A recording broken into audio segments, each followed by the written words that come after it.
देख बिना break. Download Tak app.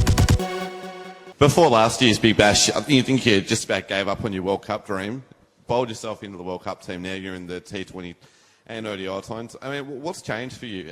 How much have you sort of improved over the past 12, 18 months?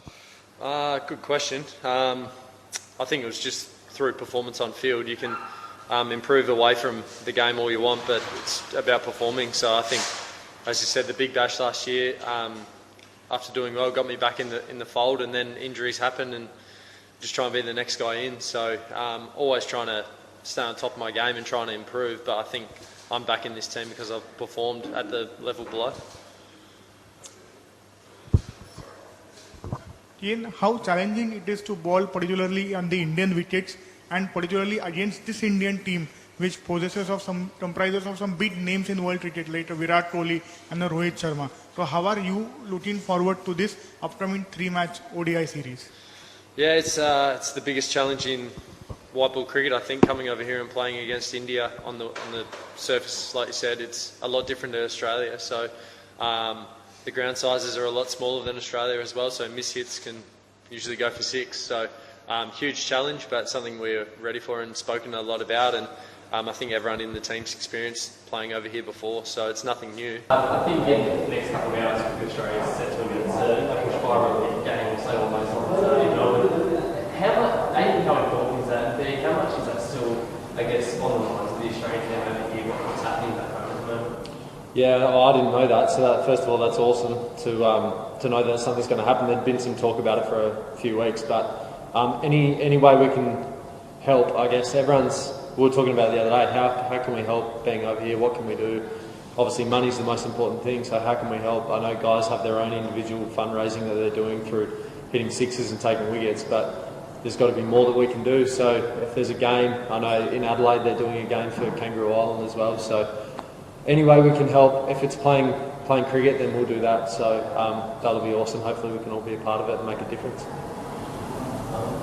First time, I guess, a lot of people, Hazelwood and Cummins, first time they will be playing at this time of the year in one-day cricket, and dew generally is a factor, especially here at Mumbai. And with your IPL experience, what kind of information would you have passed to the team on how to hold with the dew? None at all. I think Andrew McDonald camped out here last night to try and see what time the dew came in, so I think he slept here last night. So who knows? Everyone's guessing it. Obviously, it's going to be a factor if you're saying it is, so I think everyone's prepared. I think we're going to train today with some wet balls so we can practice that, but we'll just wait and see on the game day. But yeah, it's nothing new. We have that back home as well, so we'll just do the best we can.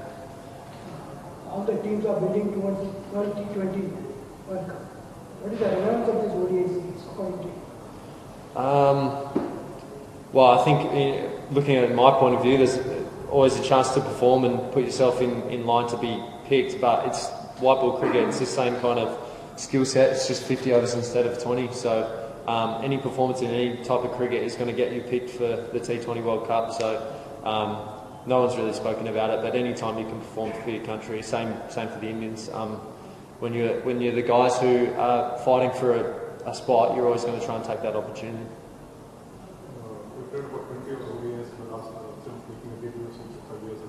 How tough has it been being in this scheme of things and also not having the teams?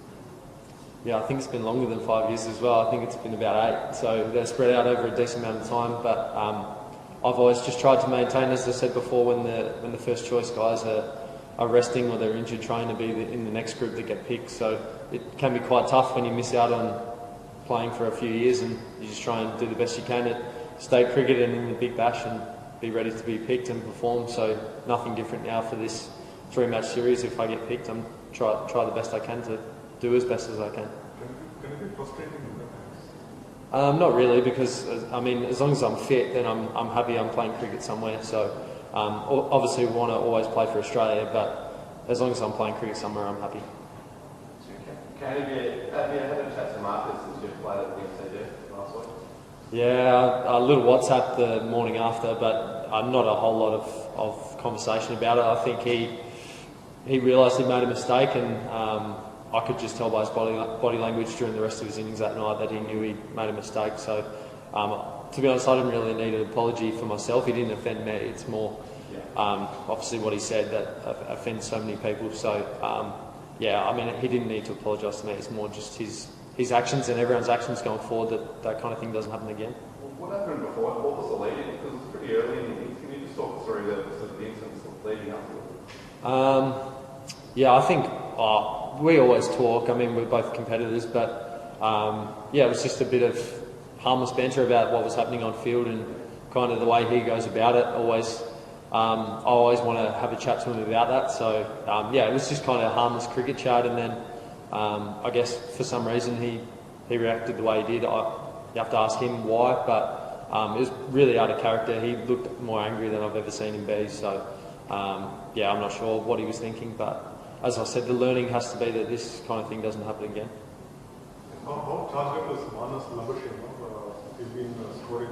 He doesn't seem to get out in tests that he's playing in ODI ball. How charged up is he?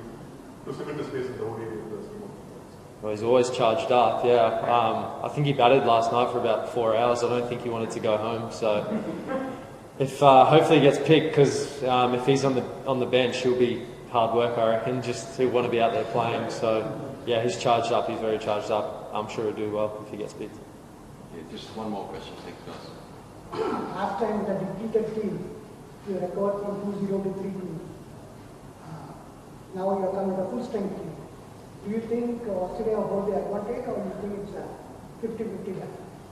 Well, I think the home team's always favourite, but I think on the back of last year, I think Finchy said no team's ever won here back to back, so that for us is a huge thing if we can do that. But it's going to be so hard. I mean, India is always the biggest challenge, and after what happened last year, they're going to be ready for it. So yeah, confidence is up, but as I said, the home team's always the favourite, so we are the underdogs.